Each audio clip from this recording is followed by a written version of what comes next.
Never follow an elevator when it halts on a floor that doesn't exist.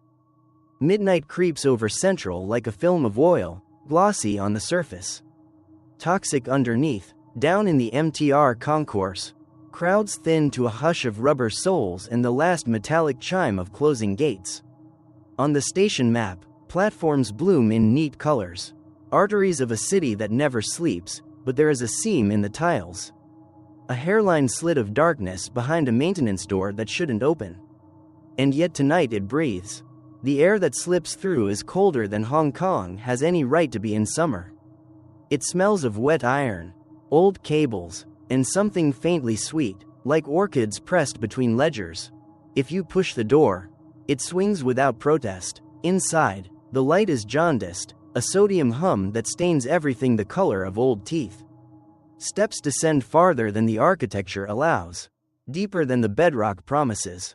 On the walls, enamel signs list destinations the city outgrew decades ago: Blake Pier, Whitty Street, Victoria Barracks. A loudspeaker crackles to life with a voice too formal, too careful, as if reading from a timetable printed during a war. Beneath it, a brass clock refuses to move past 11:59. Down there, a platform waits, narrow, wet-edged, the rails furred with rust, and at the far end, a train with no number idles with its doors half open. The carriage windows are black. If you listen long enough, you will hear breathing from inside. It sounds patient. Central Station is a place that never sleeps. By day it swallows thousands of commuters, each step echoing like raindrops in a cavern. By night it exhales into silence, leaving only the hum of fluorescent lights and the hollow scrape of cleaners' brooms. Our story follows Alex Wong, a 27-year-old office worker whose overtime has become routine. He is not adventurous by nature, not superstitious either. He believes in schedules, deadlines, the next train home. For him, the underground is nothing more than a passage, down the escalator. Swipe the card, catch the train, vanish into the suburbs. But on this night, his company's network crashed, forcing him to stay until well past midnight. When he finally leaves the glass tower above Central, the streets are slick with condensation. Neon signs blink half-heartedly. Taxis idle. And somewhere a street vendor is already packing up his cart. Alex, exhausted, drifts through the station entrance, his tie loosened, his briefcase heavier than usual. Inside, the station is nearly empty. The last few passengers move like shadows, each swallowed by separate stairwells. The public announcement system has already switched to its softer after-hours tone. The voice that tells you service is ending soon. Alex has always disliked that voice. It sounds almost human, but with a faint distortion, as though spoken from behind a mask. He passes shuttered convenience stalls, locked glass kiosks, the last traces of commerce sealed away. The air smells faintly of metal polish and stale coffee. He pauses at the timetable. The digital display blinks with one more train to his district, due in 4 minutes. He exhales, relieved. But when he heads down the stairs, he notices something strange. The arrow painted on the wall, the one he has followed hundreds of times, leads him toward a corridor that feels longer. The tiles are older, yellowed with water stains. The sound of his shoes changes from sharp clicks to muffled thuds, as if the concrete itself has thickened. Alex frowns, telling himself the station must have older wings he never explored. After all, he is always in a rush.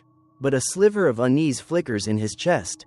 If this path is real, why has he never seen another commuter take it? Alex walks deeper into the corridor, the silence growing heavier with each step. The fluorescent lights above hum, but not in the steady, predictable rhythm he knows. Here, they flicker in irregular bursts, leaving slices of darkness between breaths of light. His own shadow lurches forward and backward, never quite matching his movement. At first, he dismisses it. Old wiring, he thinks. Perhaps this part of the station is under renovation. But the oddities pile up.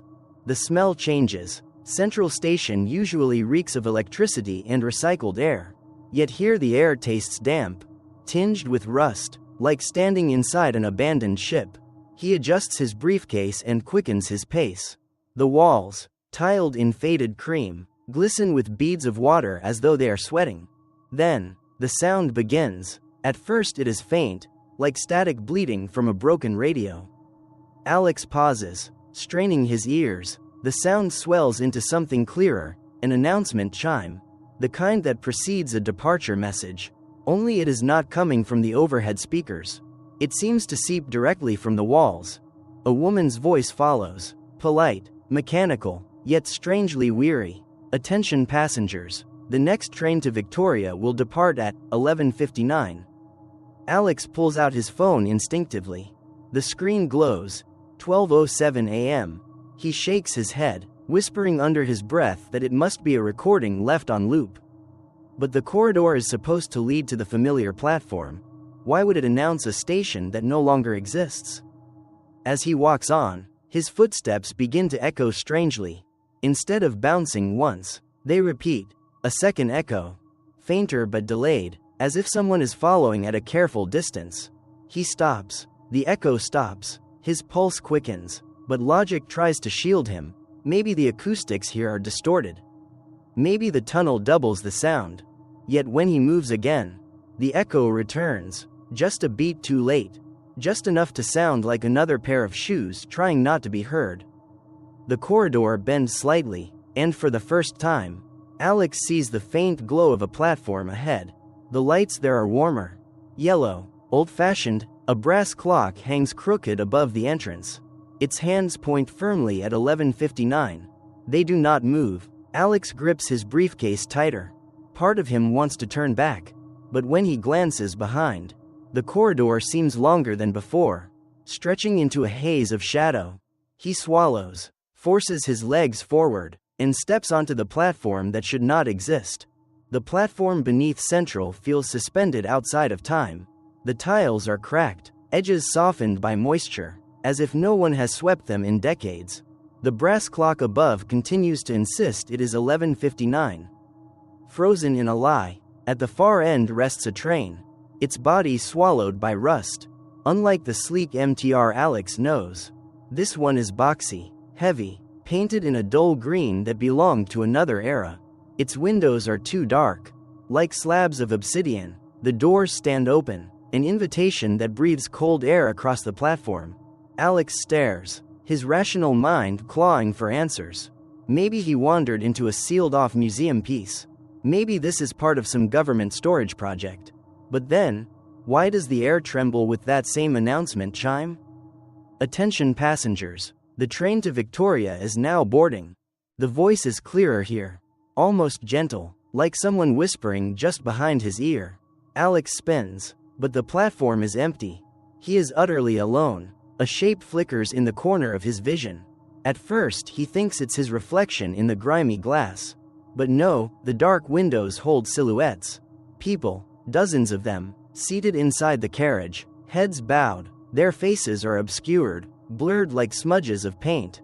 Alex's mouth goes dry. He takes a step back, and the brass clock above him clicks, just once. A sound sharp enough to pierce the silence. Yet the hands do not move. The sound is impossible, and still it happened. Desperate for proof that he is not imagining this, Alex reaches for his phone, raises it to take a photo. The screen glitches instantly, the camera app twitching with horizontal lines.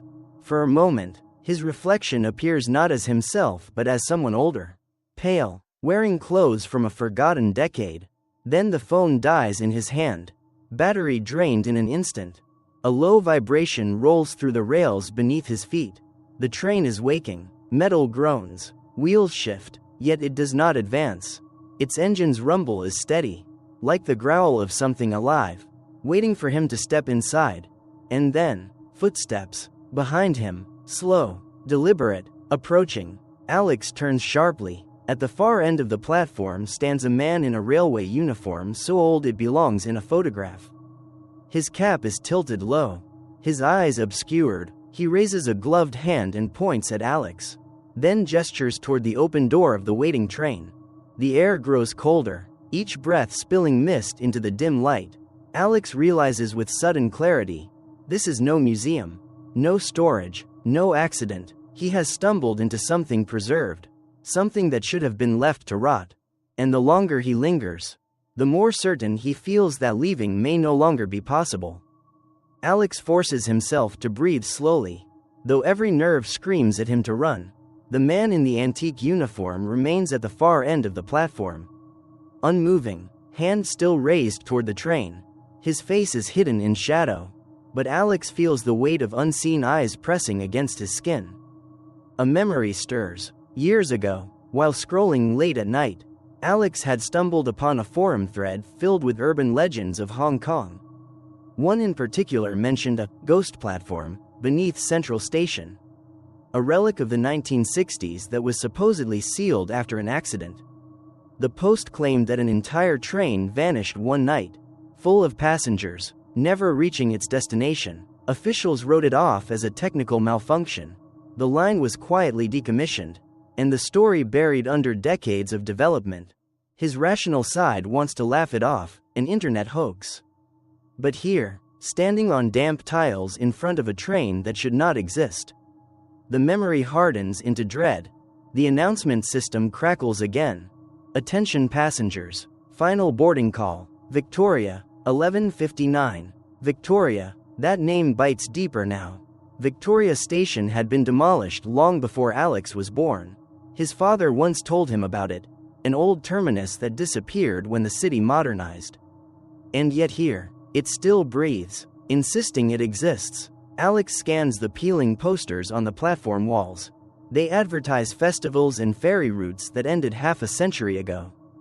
Dates read 1968, 1971. None of this should be here. He takes a cautious step toward the train, peering through the grime of a window. The silhouettes are sharper now. They are passengers in dated clothing, keep-out dresses, bowler hats, suits with narrow ties. Their heads remain lowered, as if bowed in eternal waiting. But one of them, a woman near the middle, turns her face slightly. Her features are blurred at first, then clear, pale, hollow-eyed, lips parted as if whispering.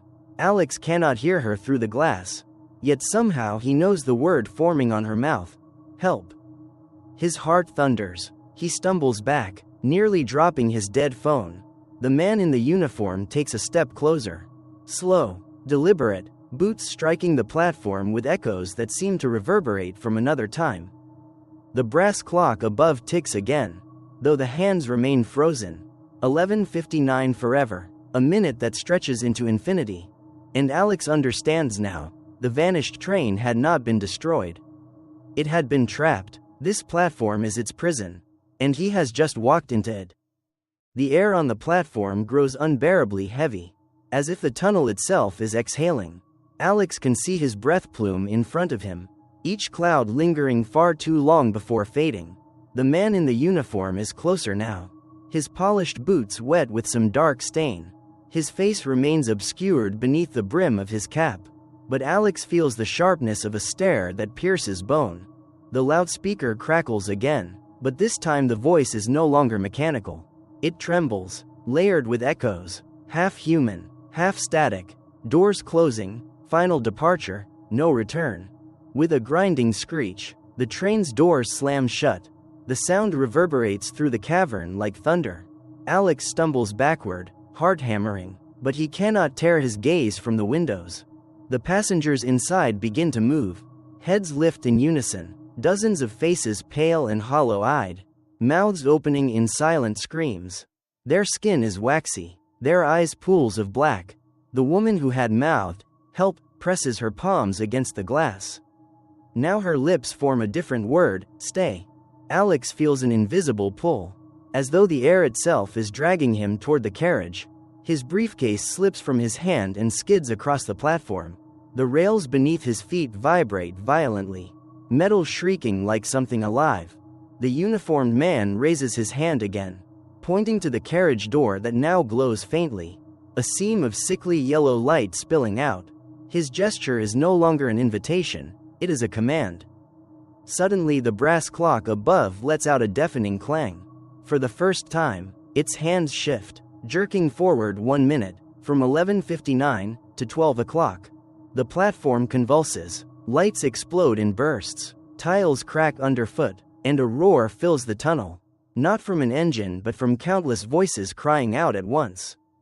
The train begins to move, lurching forward, though it never seems to progress. It is caught in a loop, grinding, jerking, repeating the same first motion over and over. Alex grips a support pole to keep from being dragged onto the tracks. His ears ring with voices, fragments of pleading and warning tangled together. We never arrived, don't board, don't follow. And then, cold fingers close around his wrist. He looks down in terror. A hand, pale and veined, is reaching out from the gap between the platform and the carriage. The nails dig into his skin, tugging, relentless. Another hand emerges, then another, until a dozen spectral limbs claw upward, trying to drag him into the train that has no destination. Alex screams, wrenching himself free, but the uniformed man is standing right before him now, close enough that Alex can smell the rot clinging to his clothes. Slowly, deliberately, the man tilts his head upward, revealing a face that is not a face at all, just a hollow void. Endless and black, the whistle of the train shrieks, impossibly loud, and the doors hiss open again. This time, they are not waiting, they are hungry. Alex tears his arm free, skin burning where the spectral hands had clawed him. He staggers backward, desperate, but the platform is shifting, warping like liquid. The corridor he came from has vanished, swallowed by shadow. There is nowhere left to run. The whistle howls again, shaking dust from the ceiling. The faceless conductor takes a step closer, the void of his face tilting toward Alex as if to swallow him whole. Inside the train, the passengers beat their fists against the glass, mouths still wide in silent screams. Alex closes his eyes, forcing himself to remember the station above, the neon lights, the vendors, the crowd, the living city. He whispers to himself, I am not one of them. I don't belong here. The brass clock above clangs one last time. 12:01. The hands finally move beyond midnight. In that instant, the pressure on the platform collapses. The spectral hands withdraw, the conductor dissolves into mist, and the train lurches forward. With a roar like tearing metal, it vanishes into the tunnel, swallowed whole by the dark. Silence returns. Alex opens his eyes and finds himself on the familiar Central Station platform. Bright and modern, with digital signs and spotless tiles. Commuters bustle around him as if nothing had happened. His phone buzzes in his pocket, alive again, showing the time, 12:02. For a moment, he convinces himself it was a hallucination, born of exhaustion, but then he notices the mark on his wrist, long, dark bruises in the shape of fingers.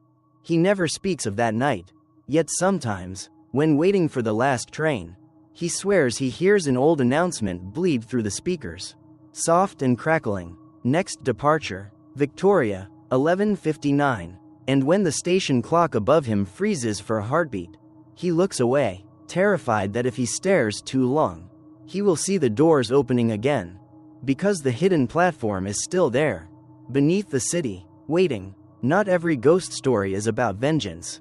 Sometimes, it is about memory, about fragments of the past that refuse to be forgotten. Even when the world above has chosen to move on, the hidden platform beneath Central Station is more than a haunting. It is a scar, preserved beneath the city's skin, a reminder that progress is not built on clean foundations, but on buried tragedies, covered with concrete and silence. The passengers on that train are not monsters. They are echoes of ordinary lives, workers, students, families, suspended forever in a minute that never ends. Perhaps what they seek is not to harm, but to be remembered. Their whispers, their outstretched hands, the frozen clock, all plead for acknowledgement. To board their train is to surrender, to become part of their story. But to resist, to walk away, is to carry their memory back to the surface. Alex never spoke of what he saw, yet the bruises on his wrist and the voice in the loudspeakers remind him that some secrets cannot be erased. And perhaps that is the true horror, not the ghosts themselves, but the knowledge that they wait, patient and eternal, beneath the feet of millions who will never know they are there. So if you ever miss your last train at Central, and you find yourself in a corridor you don't remember, With walls that sweat and a clock frozen at 11:59, turn back. Do not follow the sound of the announcement. Because not every destination has a return.